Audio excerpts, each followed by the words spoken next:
together a discussion for this, so I'm going to just hand this over to them. Thanks. Whenever I see one of these, I just feel like It's great sound. So last night I had the opportunity to see Garrison Keillor, Prairie Home Companion in Seattle, and he talked about the feeling of having watched this national election. He said it felt like watching your house burn down, the feeling of despair, horror, dread. But like Garrison Keillor often does, he came up with a bright side, which is that at least when your house burns down, you have to clean out the basement. But in any case, here we are with a reality TV show star and real estate mogul, or you might say shyster, Donald Trump as a president-elect, even though Hillary Clinton is winning the popular vote by 2 million votes and has got more votes than any other person ever to run for president except for President Obama. And they're saying that Clinton had to run against Russia, the FBI, WikiLeaks, two third-party candidates, and she still, after all that, won the popular vote. Before the FBI, the second FBI letter came out, clearing her yet again regarding the emails, she was 13 points ahead. And in that time, in that 10 days between when FBI Director Comey first said a second time that there was something problematic, and the time that he cleared her again, the New York Times ran 7 front-page articles about what was happening with Hillary Clinton and her emails. And Fox News, of course, played the FBI story 24/7. And during that time, 9 million people did early voting. And in that voting, people, of course, said they wanted change, and Trump ran as an outsider, as we all know. But now he's bringing into his cabinet and his transition team a cast of longtime insiders like Rudy Giuliani and Newt Gingrich, plus the Fox News all-stars, of course. On a local level, we've had some great wins. Some of the fifth LD races, as we know, did not turn out as many of us had hoped for and worked hard for. They're still tight, and as Becky was saying, ballot chasing happening. Across the country, there's been a lot of theorizing about what happened and why and what to do. The great progressive radio talk show host, Tom Hartman, who I'm sure a lot of you listen to on KBCS radio or watch on Free Speech TV, urges people to demand that Democrats in Congress stand against and not cooperate in any way with the Republicans. He says once the Democrats give in to the Republicans, they lose the moral force to oppose them in so many issues, for example, the privatization of Social Security or the dismantling of Medicare. He also urges Obama to confront the Republicans about everything in this time he's got left, and to make a recess appointment of Merrick Garland to the Supreme Court on January 3rd, when it's the recess day. Others, including Oprah, somewhat surprisingly, are saying give Trump a chance and mend fences.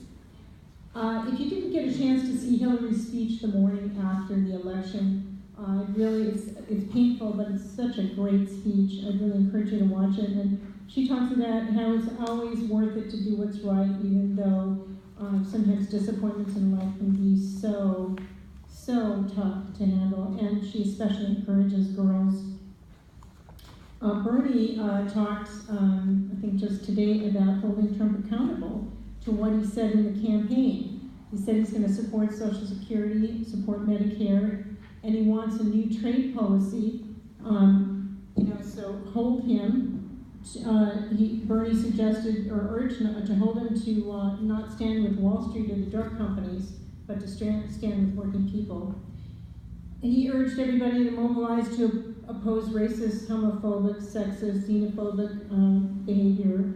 He really is worried about climate change. He says if we don't take action on that, that's a message. If we've got a president who openly refers to climate change as a hoax, that encourages China, India, Russia to just do the same. In a minute, I'd like to introduce Josh Shurkin. He and tell me your name again. Going to pass out those sheets now from Elizabeth. We're going to pass out some action sheets.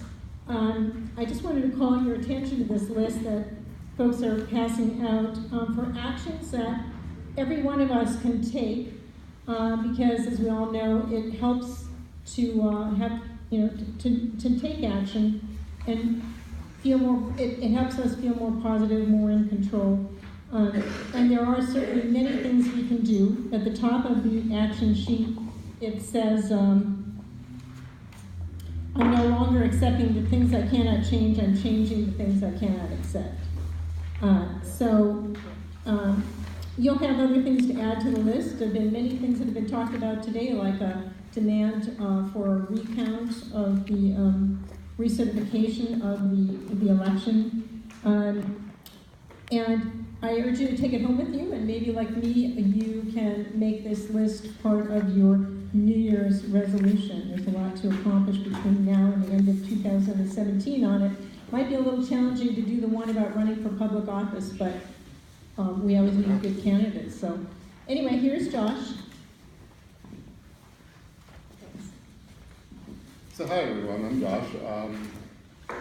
I've been spending some time looking at all the different things that people have said about the election. The first thing to realize is that I think everyone in this room was an expert, and they were all sure as of last Tuesday night that Hillary was going to be our president. So anyone who says now that they know exactly what should have happened and should have happened differently, well, they're probably not really an expert on that, because they also didn't really know what was going to happen. And as I said here, I've put together a list for discussion. I had a plan to deal with Trump supporters when Hillary won. We're going to set up a series of fake wildlife preserves and let them all just kind of invade them and take them over and just keep them out of our way for a while. But unfortunately, that didn't work. So what I want to do is, I don't want to make this sound like these are my conclusions and you have to listen to me and I'm the expert. What I'd like to do is set up an open conversation. I've listed a number of items, point and counterpoint, that we can perhaps discuss, and people can vent at me, people can vent at each other. In the end, what we really need to do is basically be together for the next couple of years, because we have a whole lot of work to do, not only in this district, which is getting better, but we're not quite over the hump yet, and just naturally, there's a lot of action for us all to take. So, I've heard a lot about media coverage of Trump, how he got, a couple $1 billion of free advertising. Les Moonves said that Trump coverage might not be good for America, but it's damn good for CBS. So we heard nothing but puffery of Trump, at least until after the convention. After the convention, it did kind of turn on him somewhat, and then the story became, oh God, he's what he actually seems to be. It's not fun anymore. The positive coverage probably did get him the nomination against 80 other Republicans. There have been a bunch of Republican smears since the 1980s, really. Kevin McCarthy, the House Whip, said a year and a half ago that everyone thought Hillary was unbeatable, but then we put together a Benghazi committee, and now look at her numbers. At the same time, sometimes the Clintons make things worse for themselves through some of their actions, what they say. Sometimes things that are perfectly above board can feel cover-uppy. So I left a link here. Actually, this whole document is also available online, so that if people want to visit the links, they can go read some of the articles and disagree with me or whatever. One of the big issues we saw was voter suppression. Anyone who doesn't know the name Chris Kobach should really know that name, because he's leading 30-something states together in a voter caging project. So what they're doing is they're collecting all the voter lists and basically matching names. So if there's someone named Joe Smith in Kansas and someone named Joe Smith in Ohio, they just say, well, looks like that person's registered twice, and take them both off the list. Although it's probably less Joe Smith and probably more names that sound like they might be minorities. So if you look at the cross-check numbers, they removed Michigan, where there's about a 13,000 vote margin. They removed 449,000 names from the voter rolls. Arizona was an 85,000 vote margin. They removed 270,000 names from the voter rolls. North Carolina was a 177,000 vote margin. They removed 589,000 names from the voter rolls in North Carolina. And that could make a big difference in an election when you're removing multiples of the number of people who actually voted as the margin. But at the same time, we also have to look at turnout numbers. Now, there's some question both ways about turnout right now because they're still counting all the votes. Some places, some sources say the turnout's not really worse than it has been. Some of the turnout numbers tended to drop in some of the bigger, safer states, is what some of the analysis is looking right now. But there's also a lot of self-removal. I mean, what percentage of people just didn't vote for whatever reason? People have mentioned the Electoral College has to go, and Clinton is ahead in the popular vote. But at the same time, our system is basically 50 separate elections, or DC, more than that. Campaigns are built around that. So a candidate has to visit all regions of the country instead of just a couple big states. So if a candidate gets 500,000 votes extra in Washington, that doesn't make up for a 120,000 vote margin in Florida. It's like saying the Cleveland Indians won the World Series because they got more runs. So if there's no electoral college, and that's something that we definitely should all discuss at some point, a candidate might only go to California and Texas to try to run up the score to get votes and then ignore some of the states in the middle of the country. FBI and Comey, that was ongoing for forever, it seemed. The last couple of weeks, the FBI and Comey were having a war of leaks and letters, and it might have affected voters. Although, at the same time, near the end of the election, Hillary started to move up again. She was never really below Trump after the beginning of August. So she never actually relinquished her polling lead, although it did tighten up, and that could have been because of the FBI letters. It could have been other factors like people actually getting their ballots and saying, "Oh, just have to vote for the Republican." Healthcare is another issue that people haven't really talked about. A lot of people got larger than expected hikes in their bills, and in October, and people were starting to blame Obamacare. Look how terrible it is. Why didn't this fix everything? Instead of blaming the fact that health plans like to raise rates as much as they can, and the rates are actually approved by the states. That's part of states' rights.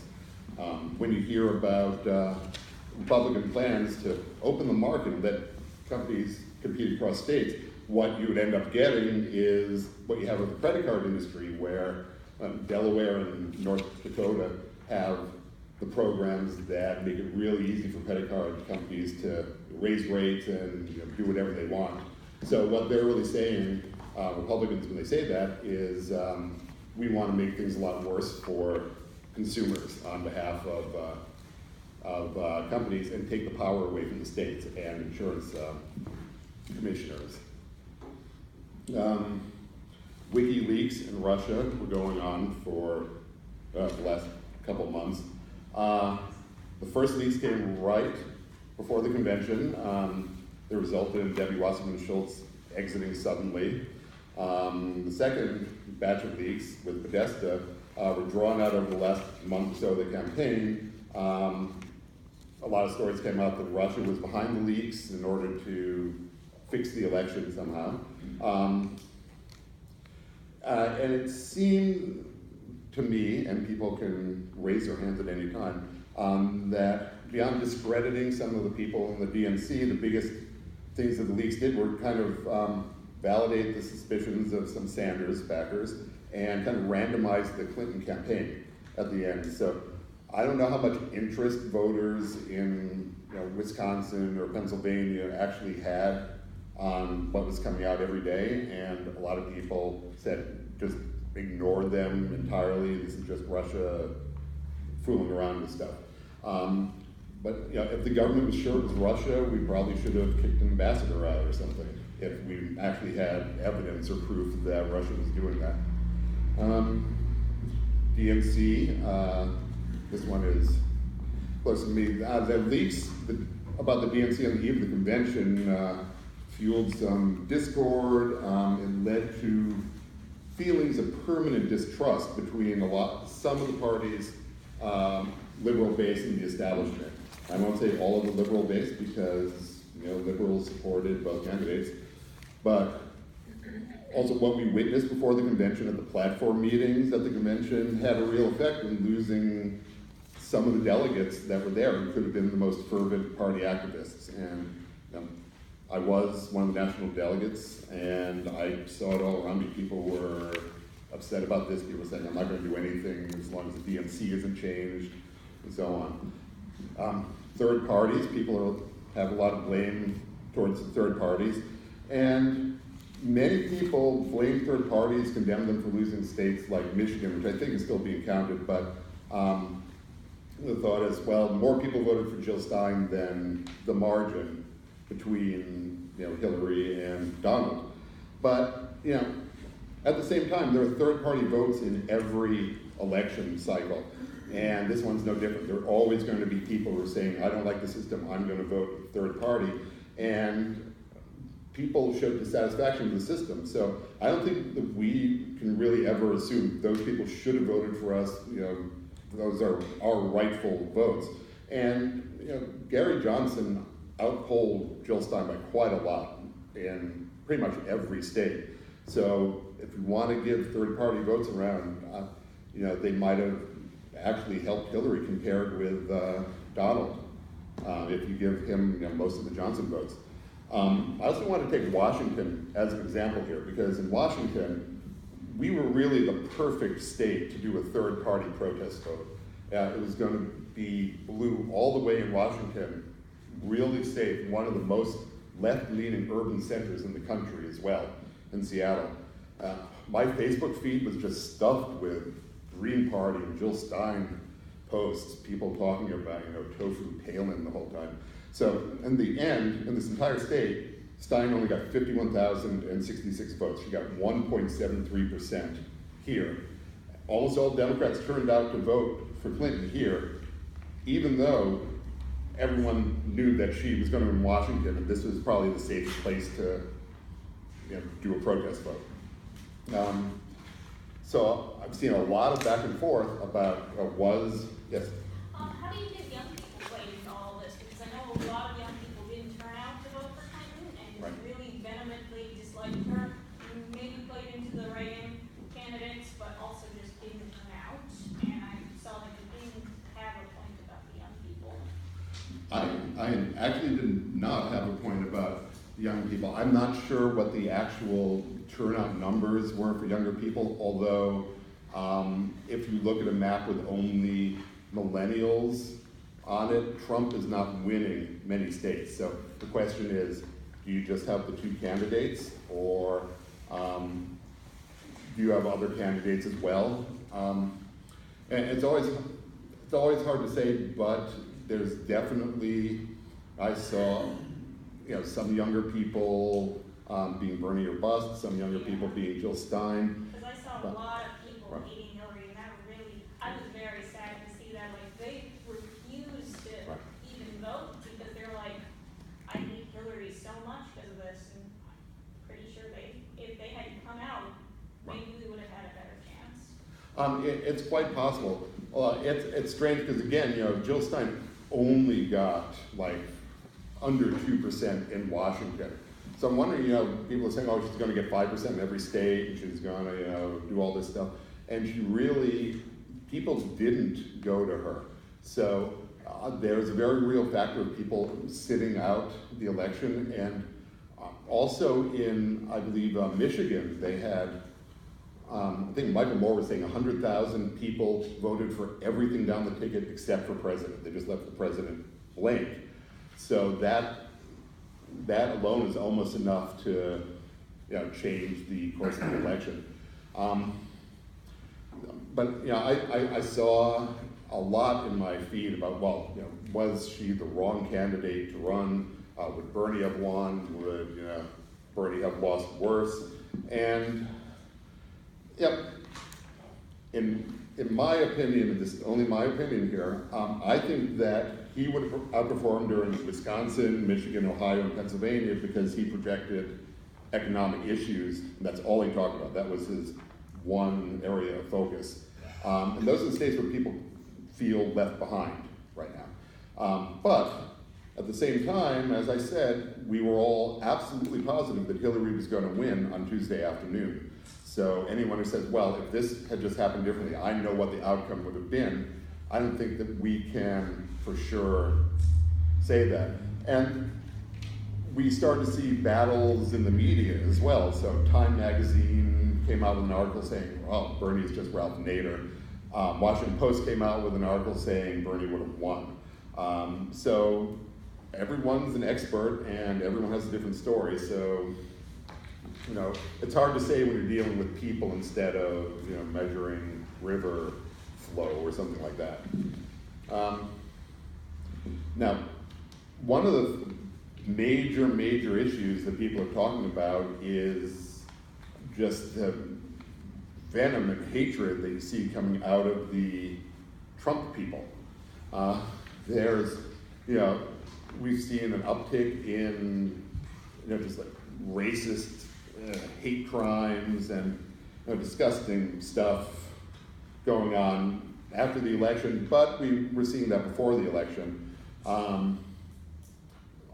Aside from the election results, who knows if they would have had that same explosion of nastiness if he had lost and they were upset because they decided it was rigged. It's a bad scene overall, and it's kind of grim. But one of the interesting numbers that came out of the stats is that Trump actually got more minority votes than Romney did, which is mind-boggling to me. So if all Trump supporters were racist, you know, those numbers would probably have gone way down for him. And you know, we have to separate. I can't even believe that people like Steve Bannon are going to be in the administration, and yeah, it's disgusting. But we have to separate that from the reasons people voted. I put a link into that. Campaign strategy is something that I noticed, and Tom Hartman has been talking about this if you listen to him. It's something that I was talking about in October. 90% of the ads that I saw were just anti-Trump attack ads. It was nothing but, you know, playing how disgusting he was, using his own words, and he went in with a disapproval rating, what, 70%? So you can attack him over and over and over again, but that's not a number that you're going to be able to push up very far from the 70s. So I don't think that they had near the effect that they would have had they been positive ads showing Hillary's speeches and, you know, here is going to be morning in America, you should feel good about voting for her. So she didn't work on her negative numbers either, and you know, we can say, yeah, it was unfair that her numbers were negative, but the fact is that they were negative, and none of the advertising, a couple did, but almost all the ads that I saw did not address that at all. And so it just turns into like negative campaign both ways, and people are like, oh, these two are just, you know, going at each other, no one's telling me how they're gonna help me. I also think that using, you know, terms like calling everyone deplorables might be true.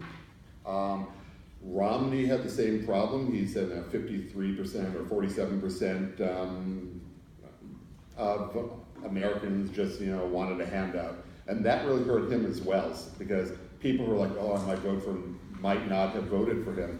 And it's possible that we could have seen the same effect there. There were a couple interesting links. There was one of the WikiLeaks, whether you want to give them any credence or not, was an outline for a path from a consultant. Said Hillary could have followed this path to the White House and really needed to basically do what Bill Clinton did in 1992, which was, it's the economy stupid. And Bill at the time really connected with, the working class people in, West Virginia and Ohio and Pennsylvania, and did really well there. And I did not see that same effort this year, other than telling people that, Trump is awful and you're awful if you vote for him a lot of the time. And again, campaigns are about sales. They're about selling the candidate. And the national campaign focused on what our campaign thought that the priorities and fears the voters should have. Like, you should be afraid of this, you should be afraid of that. Didn't always focus on listen and focus on priorities and fears that a lot of people were just almost just shouting out to the campaigns. Both major parties, an outsider got 45% of the primary votes, and the biggest difference is the GOP have 83,000 candidates, so Trump, was able to win that with 45%. In a normal year, Jeb Bush, if you remember him, would have probably gotten the nomination on the Republican side, and he spent $159 million, but everyone's like, he's an insider, so we got 3 delegates total for $159 million. He could have, bought a lot of apartments in Trump Tower for that. And seeing all this turmoil, it seemed like the theme was, we have the most experience, we are the most insider experience, we know how to do DC better than anyone, where Trump is basically sitting there like a drunken sailor, smashing stuff, and at some point, Trump is going to rural areas, just giving them crap about, oh, now I'm going to bring your jobs back, don't you worry about it. And a lot of people knew it was empty, but they're like, well, at least he's coming here to try to connect with us. And in the Rust Belt, we're lucky to live in this area because there's still opportunity up here in the Seattle area in the Northwest. But in the Rust Belt, there are people saying, I used to have a $75,000 manufacturing job, and now I work at Walmart. So no one is making anything better for us in Washington, so I might as well vote against the whole system. It's not going to get any worse for me than it already has. So many of us have more of the privilege of social issues, and no one holds social issues closer than I do, but at the same time, people can't get a job anywhere. So I think that we may need a better balance, focusing on both of us at the same time. Hey, Josh. Yes. You're running low on time. Sorry? You're running low. I'm running very low on time, so moving forward, question is, where do we go from here? I'm right at the end, luckily. Obviously, I see a lot of new faces here tonight, which is great.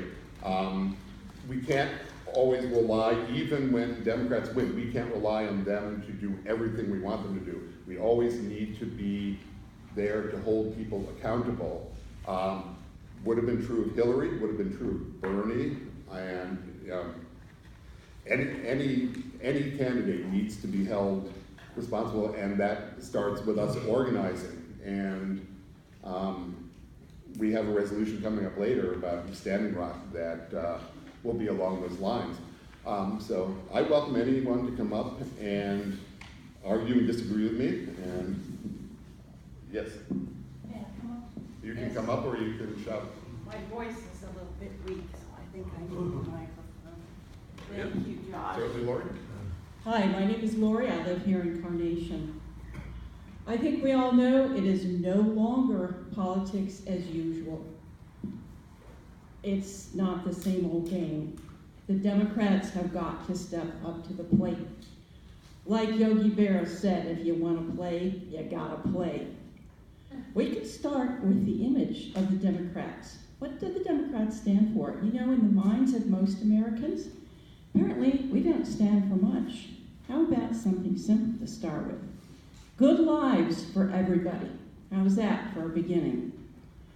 The people here in this room, the people here in Washington, we can't reform the Democratic Party nationally overnight, but we can start right here on our own turf.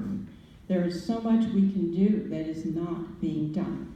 This young lady over here brought up an excellent, vital issue. The young people. I was at the caucus in Carnation. It was full of young people, people in their 20s, people in their 30s. Where are they? They're not here. I haven't seen them since. You know why? Because they wanted Bernie Sanders to be the candidate. And when Bernie was not the candidate, they dropped out. Let's bring them back. Let's reach out to them. Let's find ways.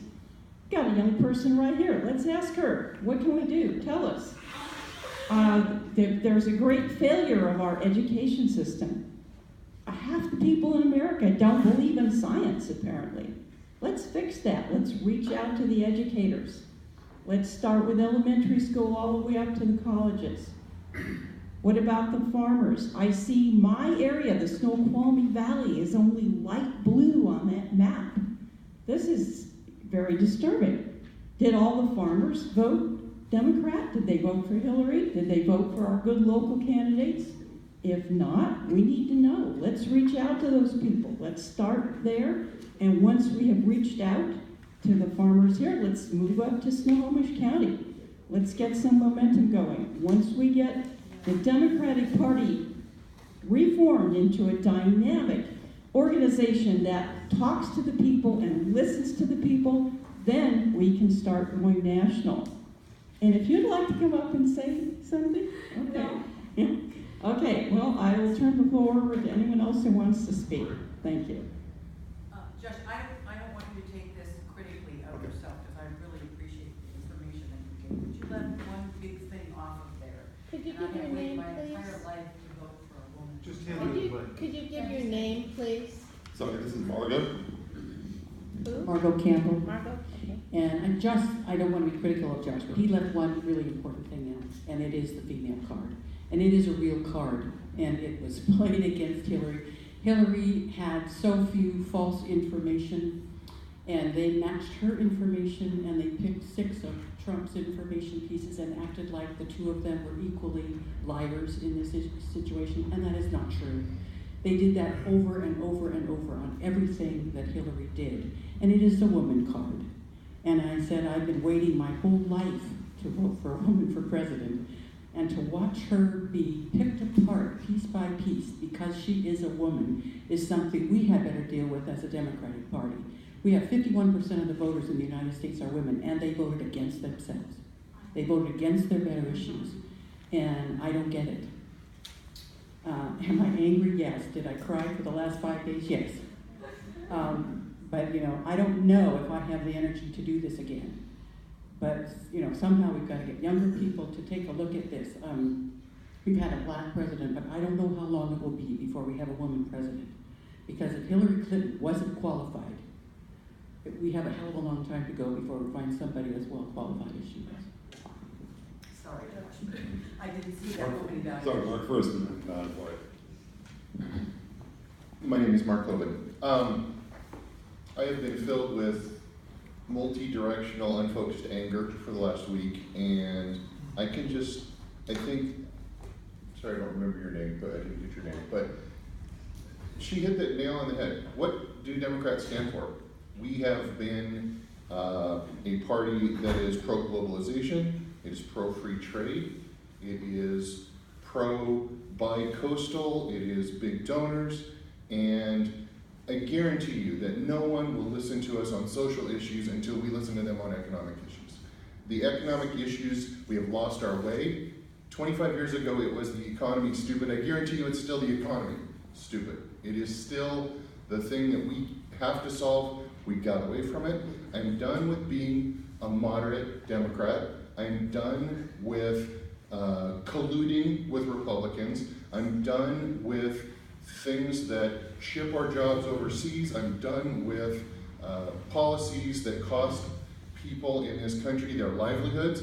It's a real problem, and until we can acknowledge that this is a problem we've had for years, and if it were not for the charisma of Bill Clinton and Barack Obama, we would have had this reckoning a long time ago. But the time is now to recognize how we've gotten off track and how we can look at social issues and see such a clear difference, and yet those social issues are ignored by people who have genuine pocketbook economic issues. So I hope that this is a wake-up call. It needs to be a wake-up call. It's been a painful week. I think it's going to be a painful couple of years. But until, as a party, we can discover why we did this, and I guarantee you the root of our problem in the upper Midwest, the root of our problem along the East Coast, the root of our problem in our rural counties here is economic problems, and we've got to address those. Thanks. Mike only goes about this far. Hi, my name's Gloria, and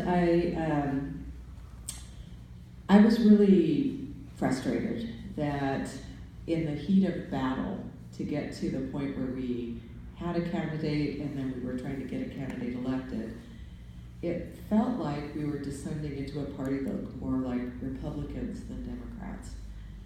And I really want to speak to that, because there was a Saturday Night live skit a couple weeks before the end of the election, before we voted. And it was Black Family Feud. I don't know if you saw that or heard the debrief about that, but to summarize and to be brief, it was a panelist of all African Americans with Tom Hanks as the only Caucasian guy on the panel. And, sorry, Barb. And he kept answering questions that were really lobbed toward the African American panelists. And it was because his answers were spoken from the perspective of a Caucasian person, but they were the same answers an African American person would have given. And the point about that was that we share more in common than not. And when we allow ourselves to be divided in that way, that when we stop speaking with one voice about issues and start bickering about things like, well, what about our emails? Well, we wanted this guy, and since we didn't get that guy, then we're gonna take our bat and balls and go home, then we lose elections. There are more of us in this country, in this district, than there are Republicans. There are more of us who care about progressive values and issues than Republicans, than people who would argue against us. They don't know that they're with us. And we spend all of our time arguing with each other instead of delivering that message to people who need to hear it. I'm really frustrated, maybe you can tell. And I'm sick, maybe you can tell that too. But I came here tonight because I wanted to hear what was happening in the district. I've been away a while on purpose, and I'm trying to figure out if I should come back. And after watching the run up to this election, I was pretty sure the answer was no. But somebody contacted me and asked me if I'd come, and I did. But that's my message to all of you. It's like, we have more in common than not. If I wear my Hillary cap to an event, it doesn't mean that you should shun me. We're still Democrats. I have no problem with Bernie Sanders. None. If he had won, I would have supported him. I couldn't believe it when I heard people say if Hillary won, there was no way they would support her.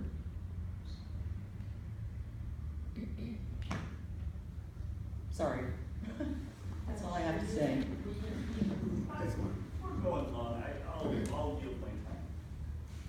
I think we want to hear what you had to say. Wow. Come on. I don't know who I want to respond to. Just respond. I'm gonna sit down. I guess one thing I wanted to say was that if you're interested in the economic argument that you brought up, and a couple other people did, the idea that we need to address people who are hurting economically, which is a view I'm very sympathetic to. It's worth looking at the data on U.S. manufacturing. I think many of us would be surprised to learn that U.S. manufacturing is actually incredibly strong, that we are the biggest manufacturing country in the world. But it employs fewer people. But it employs fewer people. Far fewer people. And it's never going to employ people again, is the problem. No, we have economic issues that are related to mechanization, to automation, to technology, and yes, we're creating things in this country, but we're not employing the same number of people in those things, and we have a huge mismatch between unskilled labor and opportunities for skilled labor. So I don't mean to jump in on your time. No, that's fine. I think that it's something that scares me as a technology person, because I can see my industry just gobbling up industry after industry and replacing people's jobs with robots, computers, things of the sort. And I'm not sure what to do about that. A lot of people, again, in my industry, like the idea of a universal basic income, where everybody, no matter who you are, just gets an income from the state. That is a radical and scary idea. But it's very hard to see how mass automation fits with what we've been doing the last few hundred years. So that's all. Thank you, Bishop. I have a big voice. I do want to say there is a difference. There's a difference between me and the guy who votes for Trump. And I know many of you are very disheartened. I don't want to leave the Democratic Party. We stand for justice for everyone. We stand for equal rights for people of color, people who have a different religion maybe than you or I might have. I don't believe in God. And I don't think that I should be any more disenfranchised than the nut guy that lives across the street from me who's always praying and telling me I'm going to hell because I'm a bad person. And he's a Republican. You know, so I do tell everyone, and my husband, who was very distant, I couldn't even hardly get him out of bed on Saturday morning. But I said, we count. There's a difference between what we believe in as Democrats and what the majority, and definitely what the Trump voters vote for. So I really think we need to hang in there and not just say, well, and I know a lot of the Bernie people said, I'll vote for Trump before I'll vote for her. And we did a lot of this. But enough. No, That it was sad that it made our party look really bad. And then the convention, you see all the people crying, oh, I'm not getting, I like Bernie Sanders. It would have been great had he been our president. But, you know, when they say there's no difference, there is a difference between Hillary Clinton and pure freaking evil that we have in the White House with Steve Bannon, a white supremacist. So, you know, hold your head up high. There is a difference between who we are and who won the Electoral College.